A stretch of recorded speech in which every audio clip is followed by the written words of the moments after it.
Hello mga langga, kumusta na kayo? Magandang umaga po sa inyong lahat.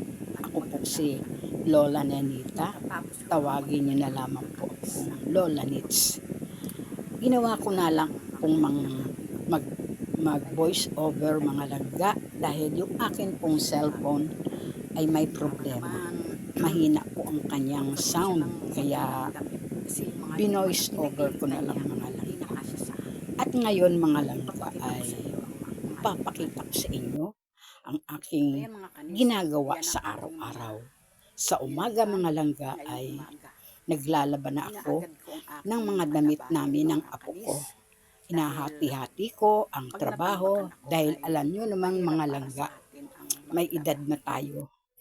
Hindi ko iniipon ang aking labahin dahil ako rin ang mahihirapan. At dito mga langga ay ipapakita ko sa inyo ang aking munting tirahan.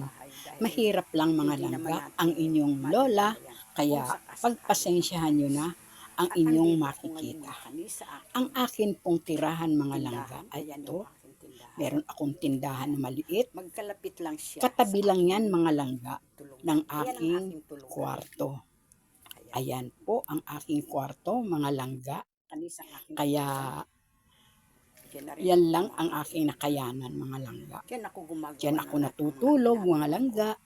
Diyan na rin kumakain. At diyan na rin gumagawa ng kung ano-anong mga bagay. At katabi lang yan ay nagtitinda ako. Yan lang mga langga ang dukhang tirahan ng inyong lola. Dahil mag-iisa na lang po tayo sa buhay. At kaya po ganyan mga kalola at mga langga ay dahil mahirap lang ang inyong lola. Sa araw-araw mga lola ay dyan ko kinukuha ang panggastos namin ng apo ko. Tinutulungan ko siya para sa makatapos ng kanyang pag-aaral. At dito mga langga ay papakita ko naman sa inyo ang aking kusina. Pasensya na kayo mga langga kung ganyan lang ang inyong makikita dahil talaga pong mahirap lang ang inyong lola. At dyan po mga kalola o mga langga ay makikita nyo talagang maliit lamang po ang ating tirahan. Kasi liit lamang po ng aking kwarto. Ayan mga langga ang kwarto ko. At dito naman ang tindahan ko na. At sa tabi niyan mga langga ay ang kusina ko na.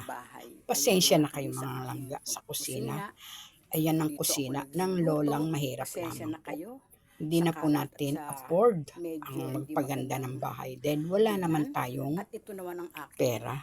Diyan ako mga langga naglalaba at ayan ang aking lababo. Ayan. Tabi lang yan mga kanis ang CR na namin. Mga kanis ay pumasok.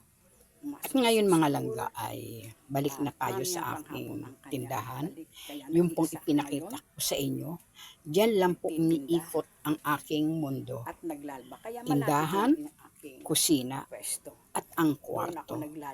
Madalas mga langga ay dito sa kwarto ko ako nagtitirni dahil diyan na lang po ako komportable.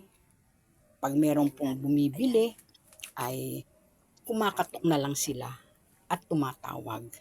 Diyan po ako sa kwarto ko madalas nag-i-stay dahil mag-isa lang naman tayo mga langga sa ating buhay.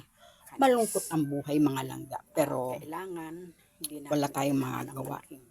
Pag matanda na kasi mga langga ay hindi na tayo pwedeng magtrabaho ng mabibigat. At sa akin naman po mga langga ay hinahati-hati ko ang aking trabaho para hindi naman ako masyadong mahirapan. Inaalagaan ko rin mga langga ang aking sarili. Dahil alam nyo naman mga langga, 72 na ako. At hindi ko alam mga langga kung hanggang ang lakas ko. Kaya nga mga langga hanggat maaari ay inaalagaan ko ang sarili ko. At sana ay matulungan ko pa ang aking apo sa kanyang pag-aaral. Ang aking apo mga langka ay walang ina na aksidente, kaya sa akin na po siya nakatira. Ang kanya naman pong ama mga langka ay nag-asawa uli at meron ng 3 anak. Mahirap lang ang buhay ng kanyang ama, kaya hindi na siya kayang paaralin. Ako naman mga langga ay naawa sa bata.